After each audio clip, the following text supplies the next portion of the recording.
Bonjour les Vierges, j'espère que vous allez bien. On va découvrir ensemble vos énergies pour la semaine du 26 juillet au 1er août. Gardez bien à l'esprit comme d'habitude que ce sont des énergies générales, c'est comme une sorte de météo et vous seul décidez de ce que vous en faites. Donc prenez uniquement ce qui résonne pour vous dans ce tirage et le reste vous laissez.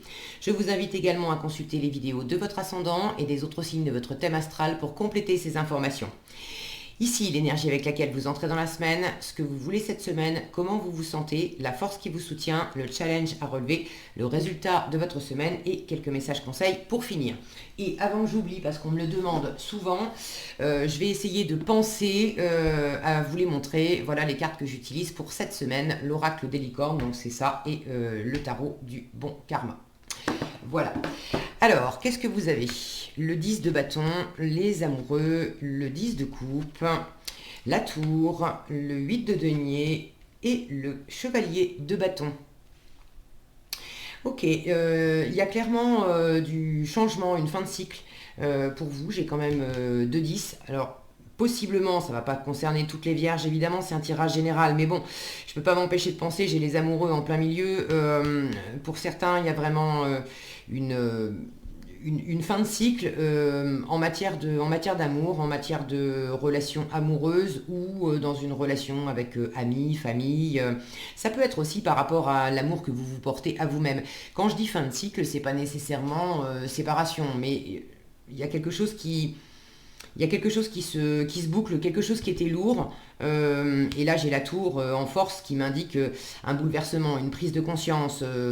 La tour, symboliquement, c'est on laisse s'écrouler les choses ou des choses s'écroulent pour faire place nette. Ça s'écroule parce que c'était trop raide, c'était trop enfermant, c'était pas. J'allais dire c'était stérile, surtout enfermant. Il y a un truc trop raide et là, ça fait place nette pour pouvoir retrouver une forme de liberté et pouvoir amener du renouveau, que vous saisissez d'ailleurs, je vous en reparlerai.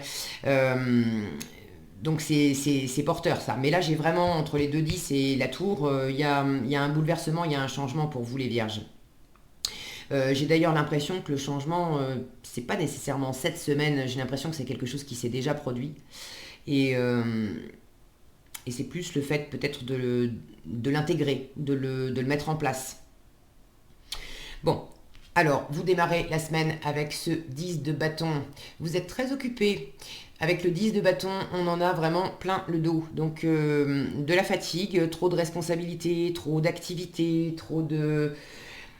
vouloir faire trop de choses à la fois. Le 10 de bâton peut m'indiquer que vous prenez trop de responsabilités sur le dos et vous prenez des responsabilités qui ne sont pas les vôtres.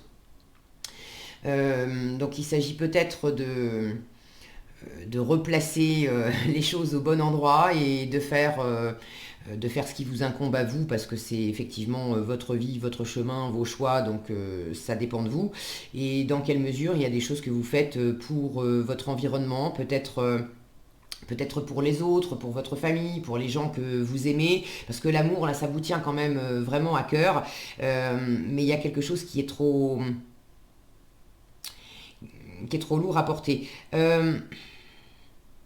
Pour certains, je disais amour, famille et tout ça, ça vous tient vraiment à cœur. Pour certains, ce qui est trop lourd, c'est que vous bossez peut-être trop à côté. Et, et là, il faudrait peut-être sortir un peu le nez du guidon. Et c'est en ça qu'il y a peut-être une fin de cycle. Ça va probablement avec les vacances d'ailleurs, pour certains, certaines d'entre vous. De lâcher un peu, de lever un peu la pédale sur le boulot pour pouvoir peut-être plus vous consacrer à votre famille, à vos amis, à vos enfants, à des choses qui vous font plaisir, qui vous font du bien. Euh, j'ai l'impression aussi que ce qui est lourd, je vois cette femme là qui est tournée vers la gauche, symboliquement la gauche c'est le passé. Euh, il y a des choses du passé qui peuvent être lourdes, que vous traînez encore, dont vous voulez peut-être pas vous séparer. Pourtant il y a un changement et c'est un changement que vous avez en force. Je vous en parle tout de suite. La tour en force, elle parle de bouleversement, de quelque chose qui... Alors ça peut être une prise de conscience, cet éclair là qui tape sur la tête de la tour, symboliquement, c'est vraiment remettre les compteurs à zéro au niveau du mental. Ça ne veut pas dire que toute la structure s'effondre, mais la façon de penser que vous aviez était peut-être pas la plus judicieuse. de comprendre quelque chose qui vous semblait peut-être compliqué, épineux, vous saviez pas, vous sentiez qu'il y avait des choses de lourdes, mais bon, j'ai 10 bâtons dans les bras, ça m'encombre et ça me fatigue, mais lesquels je dois garder et lesquels je dois poser, je sais pas trop. Il peut y avoir en force cette semaine une prise de conscience, un éclair de lucidité, de sentir qu'est-ce que je garde et qu'est-ce que je laisse. Pour d'autres, c'est quelque chose qui arrive de l'extérieur, mais une fois encore, j'ai l'impression que c'est davantage quelque chose qui s'est produit, plus ou moins récemment, qui s'est produit et vous êtes en train de le digérer, de le comprendre, de peut-être finir de lâcher aussi, de vous délester pour aller de l'avant. Là, j'ai l'impression que quelque chose avait bougé et vous étiez resté quand même le nez dans le guidon, dans vos occupations, dans votre travail, comme si vous n'aviez pas, comment dire, comme si tous les fils s'étaient pas connectés entre la tête, le cœur, sur ce que ça a impliqué, ce changement. Et le fait de rester occupé du matin au soir et d'avoir plein de choses à faire, vous aviez peut-être pas pris la mesure de ce qu'impliquait ce changement. Et là, cette semaine, on vous dit, mais lève le nez du guidon, bosse un peu moins.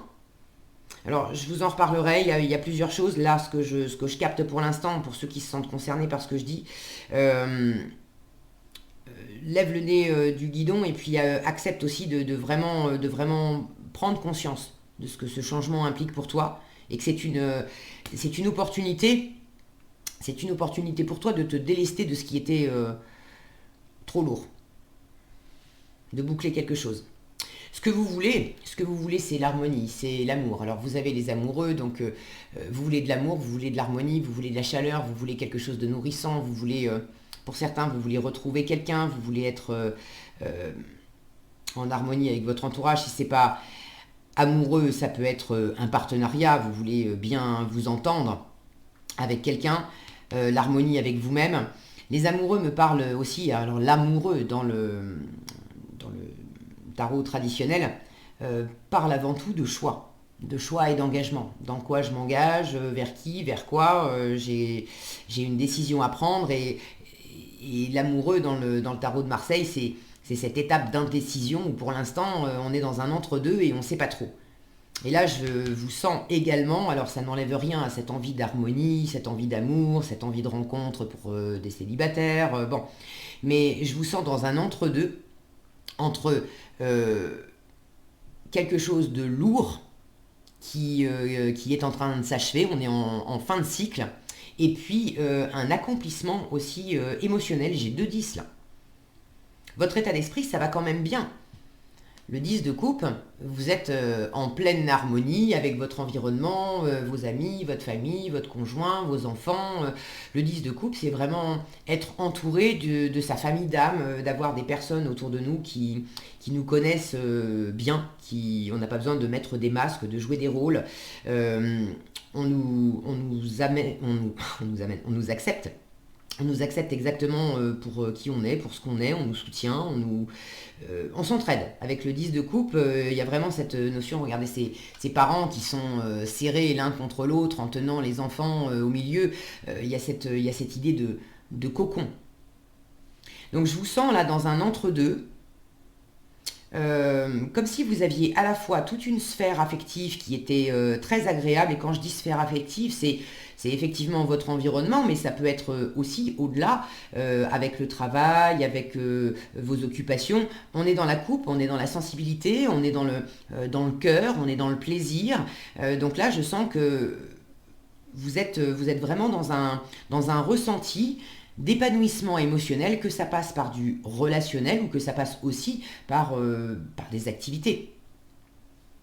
Pour certains, vous êtes pleinement épanoui par ce que vous faites, peut-être un travail, peut-être un projet, mais vous vous sentez dans cet entre-deux où d'un côté, ça vous éclate, ça vous fait du bien, c'est génial, c'est beaucoup de plaisir, mais en même temps, c'est beaucoup de boulot, beaucoup de responsabilités, beaucoup de charges.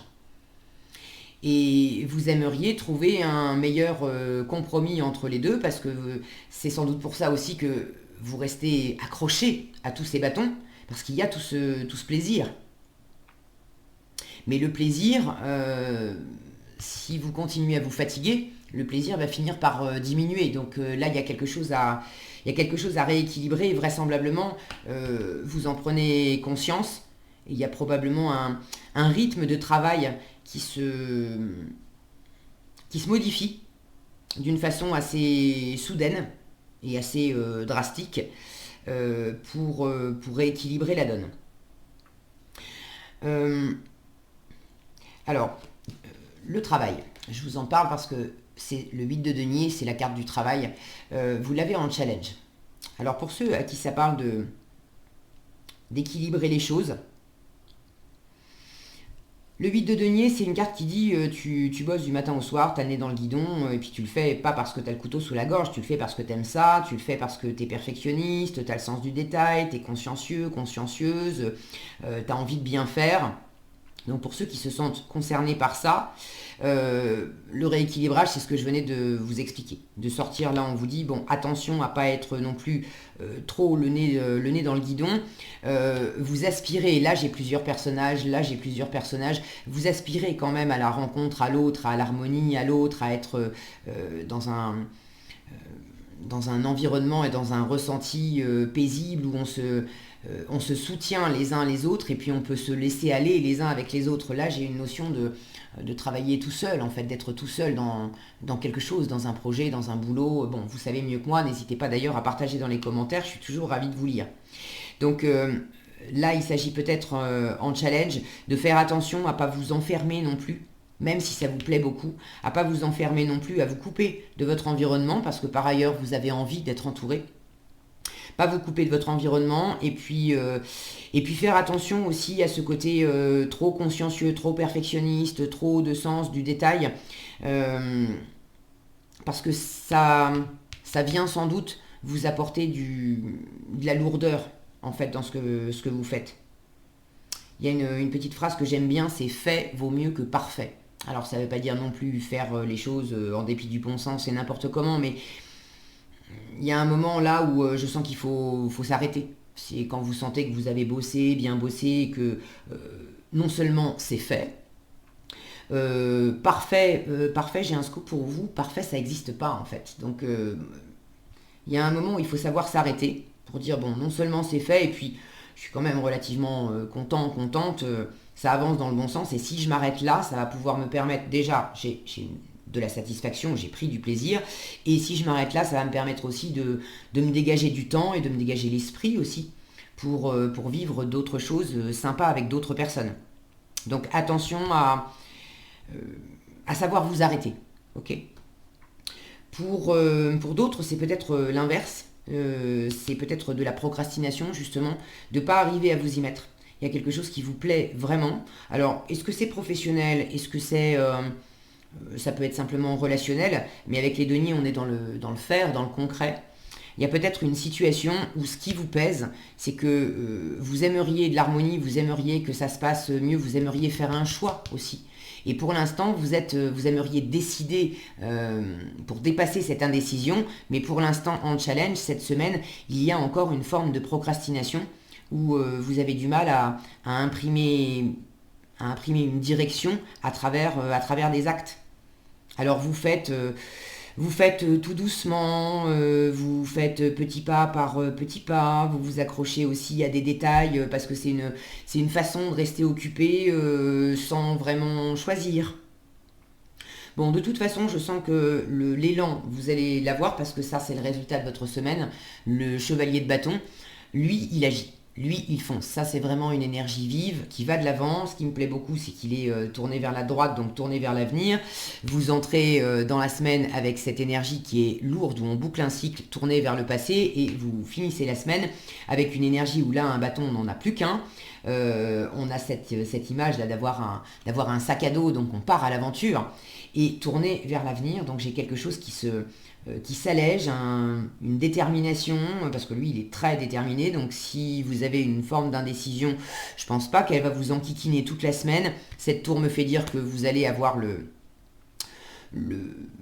soit le coup de pied dans les fesses qui vous est envoyé par l'univers, pour vous dire, bon allez, faut enclencher du mouvement et vous allez le faire, soit ça va être juste entre vous et vous allez avoir cet éclair de conscience tout à coup de dire bon allez, je peux pas rester dans cet entre-deux, ça suffit d'être en train de peaufiner les détails ou de repousser tel truc, ça suffit, j'en ai assez fait, j'y vais. Le cavalier de bâton, c'est je me lance et puis les détails on verra après. J'ai la communication aussi, les cavaliers ce sont des messagers. Donc si vous avez quelque chose qui vous pèse, parce que on fait beaucoup et puis on s'enferme aussi dans des activités physiques, pratiques, pour éviter de peut-être dire des choses, communiquer. Là c'est pareil, vous n'allez pas rester bloqué là-dessus, vous allez vous ouvrir en issue de la semaine.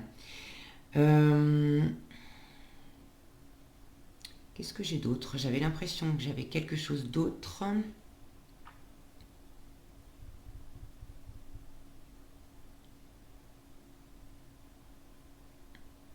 J'ai une histoire là de sève, d'avoir comme une montée de sève pour aller vers quelque chose de plus engageant, de plus équilibré au passage, quelque chose où vous prenez mieux soin de vous aussi. Je vous en reparle après. Regardez derrière cette femme, on a tous ces arbres là et vous voyez ces troncs striés comme ça. Ça c'est vraiment des troncs de bouleau avec ces stries à l'horizontale. Et la sève de bouleau c'est vraiment comment dire, un produit, on va dire. C'est très bon pour le corps. Ça détoxifie, ça donne des forces. Faire une cure de sève de bouleau au printemps ou aux intersaisons, c'est vraiment très bon.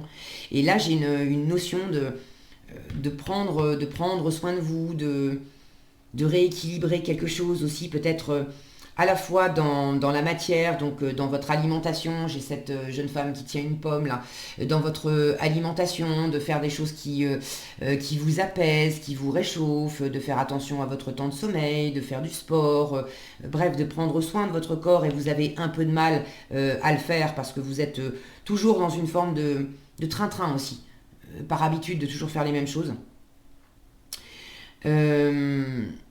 Et il peut y avoir également le fait de prendre soin de vous, mais à travers un travail de développement personnel, que vous aviez peut-être repoussé jusqu'à présent, et ça devenait un peu lourd, et un travail de développement personnel qui va de toute façon être axé sur votre bonheur personnel, mais votre bonheur personnel par rapport aussi aux autres. Donc c'est peut-être un travail que vous avez repoussé jusqu'à présent. Et là, je retrouve la même sensation de vous être occupé à droite, à gauche, le travail, j'ai pas le temps. Bon, vous êtes voilà, d'avoir procrastiné là-dessus. Et là, il y a un côté pareil, soit ça vient de l'extérieur, c'est un coup de pied aux fesses de l'univers, soit c'est une prise de conscience. Mais il y a quelque chose qui vous secoue. Alors oui, ça vous secoue, mais c'est vraiment c'est pour le meilleur, ok. Qui fait que bon. Ça suffit, on s'allège, on fait ce qu'il faut, on va de l'avant, on agit, on est déterminé, on arrête de rester coincé dans quelque chose qui était plus satisfaisant.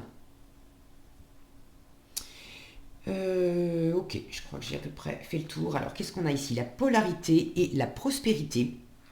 Alors la prospérité, les seuls deniers que j'avais, c'était le 8 de denier ici. Si vous doutiez de vos entreprises, là, doutez que ça vous rapporte quelque chose, là il y a vraisemblablement quand même quelque chose à changer dans la façon de faire, mais pour ceux qui ont travaillé à fond pour l'argent, avec peut-être peur d'être accrochés à toutes ces activités par par insécurité, par peur de manquer, parce qu'il faut absolument que ça paye. Là, on vous dit, c'est bon, tu peux aussi lâcher et faire autrement, t'inquiète pas, ça vient. Prospérité, on vous dit, vous allez recevoir de l'argent, vos revenus augmentent, gérez vos finances avec amour. Alors, gérez vos finances avec amour et au-delà des finances, pour moi, c'est les deniers, c'est la valeur, et je vous disais de prendre soin de vous, gérer votre rythme de vie, gérer la façon dont vous dépensez votre énergie aussi avec amour, pour que ça soit porteur pour vous, de prendre soin de vous, et que ça soit que vous puissiez plus partager aussi avec votre environnement. Et la polarité, intégrez votre ombre, il n'y a pas de lumière sans obscurité, comprenez la loi de la polarité. Bon, je retombe sur cette idée d'avoir quelque chose à équilibrer entre l'action, le plaisir, le côté masculin aussi, où on agit, et puis le côté plus féminin, où on reçoit, on ressent, on se contente d'être et de se laisser aller. Voilà ce que j'avais pour vous cette semaine, les Vierges. J'espère que cette vidéo vous sera utile. Si elle vous a plu, je vous invite à la liker, la partager et la commenter. Et pour être averti quand je publie de nouvelles vidéos, il suffit de vous abonner et d'activer la cloche des notifications. Prenez bien soin de vous, passez une excellente semaine et je vous dis à bientôt dans un prochain tirage.